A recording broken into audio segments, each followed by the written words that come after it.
Hello, नमस्कार शिक्षक साथियों। बहुप्रतीक्षित जो हम लोगों की यूडाइस पर एक समस्या थी कि क्लास 2 से लेकर क्लास 12 तक के बच्चों का एनरोलमेंट नहीं हो रहे थे, या यूं कहें कि 2022-23 में वो बच्चे मिसिंग थे। तो जिनके एनरोलमेंट नहीं हो रहे थे उनके लिए एक फॉर्म जारी किया गया है SO2 यूडाइस के लिए। तो ये जो फॉर्मेट है ये student additional for UDISE for class 2 12 के लिए है, और इसमें ये किन बच्चों के लिए है? For the student whose profile was not created missing in UDISE student list of 2022-23। 2022-23 में जिन बच्चों की प्रोफाइल क्रिएट नहीं हुई थी और उनका एडमिशन मान चलिए कक्षा 1 छोड़कर वर्तमान सत्र के लिए कक्षा 2, 3, 4 इस तरह से, तो इन बच्चों के एनरोलमेंट के लिए एक फॉर्म ये जारी किया गया है। ये समस्या लगभग कई महीनों से बनी हुई थी। तो इस तरह की जो समस्या बनी हुई थी तो इसका सॉल्यूशन अब आ गया है। इसका एनरोलमेंट या यूँ कहें कि उन स्टूडेंट्स की जो प्रोफाइल क्रिएट की जाएगी वो BRC स्तर से क्रिएट की जाएगी, उसको स्कूल लेवल पे नहीं दिया गया है। तो इसके लिए विद्यालयों को इस SO2 फॉर्म को भरकर BRC पर जमा करना होगा, जिसमें आपको यूडाइस नंबर देना होगा। यूडाइस नंबर भरेंगे, स्कूल का नाम लिखेंगे, ब्लॉक लिखेंगे और डिस्ट्रिक्ट लिखेंगे। उसके बाद देखिए इस फॉर्म में सीरियल नंबर है, सीरियल नंबर 1, 2, 3। और एक काम ये करिएगा कि इसमें आप लोग SR नंबर भी ऑब्लिक कर लिख दीजिएगा। जो आपने वर्तमान सत्र में आपके यहाँ जो बच्चे जिस SR नंबर पर हैं वो SR नंबर भी आप लोग लिख दीजिएगा। फिर है क्लास सेक्शन, नेम, जेंडर में मेल फीमेल में M या F इतना ही लिख दीजिएगा। Date of birth DD, MM, YY format में होगा।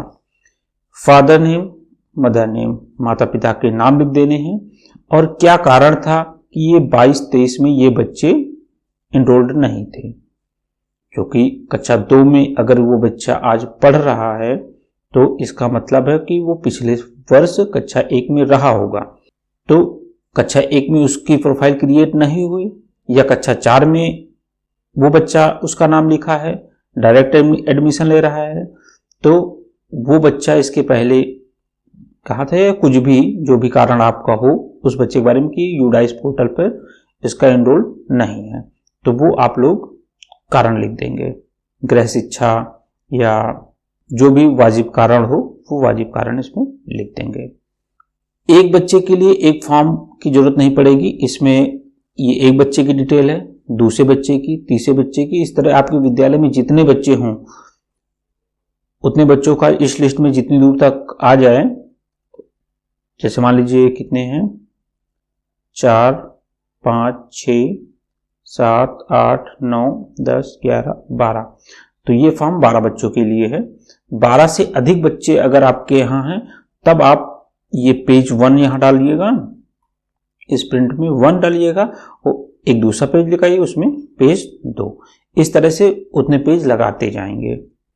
उसके बाद आपको यहाँ पे head of school detail, signature, name और मुहर, ब्लॉक एजुकेशन ऑफिसर के पास आपको इसको जमा करना है। उसके बाद यहाँ पर BO सर द्वारा साइन करते हुए फिर ये ब्लॉक MIS को दे दिया जाएगा। ब्लॉक MIS को दे दिया जाएगा, जहां से उन बच्चों का प्रोफाइल क्रिएट कर दिया जाएगा। जब प्रोफाइल क्रिएट हो जाएगा, वो बच्चा जिस भी क्लास का होगा उस क्लास में संख्या प्रदर्शित होगी। व्यू और मैनेज पर जाकर आप उसको देख सकते हैं। व्यू मैनेज पे जाने के बाद आप उसके जनरल प्रोफाइल, एनरोलमेंट प्रोफाइल और फैसिलिटी प्रोफाइल, इनके डिटेल आप लोग वहां से अपडेट कर पाएंगे। तो केवल प्रोफाइल क्रिएशन का काम बीआरसी स्तर से होगा वो आप लोग नहीं कर पाएंगे। उसके लिए आपको SO2 फॉर्म बीआरसी कार्यालय पे जमा करना होगा। अब इसके बाद एक समस्या और आती है। पिछले वर्ष त्रुटिवश लगभग जो बच्चा क्लास डिफर हो गया है, आज वो बच्चा टीसी लेके जा चुका है और पता चल रहा है कि वो अभी उसी विद्यालय में पढ़ रहा है, जिसे कक्षा 7 में ही वो इनरोल, कक्षा 7 पिछली बार वो कक्षा 7 में इनरोल, जबकि वो 8 में था। तो इस बार 8 पास करके वो 9 में चला गया, लेकिन 7 में इनरोल्ड होने की वजह से वो प्रमोट हुआ और कक्षा 8 में प्रमोट हुआ। तो अब कक्षा 8 से कक्षा 8 में ही वो वर्तमान में पढ़ेगा। तो इस तरह की जहां समस्याएं हैं तो उसके लिए भी एक एप्लीकेशन लिखेंगे और एप्लीकेशन बीआरसी स्तर पर दे देंगे और बीआरसी स्तर से उसका क्लास चेंज हो जाएगा। तो आप लोगों की ये भी समस्या सॉल्व हो जाएगी। धन्यवाद।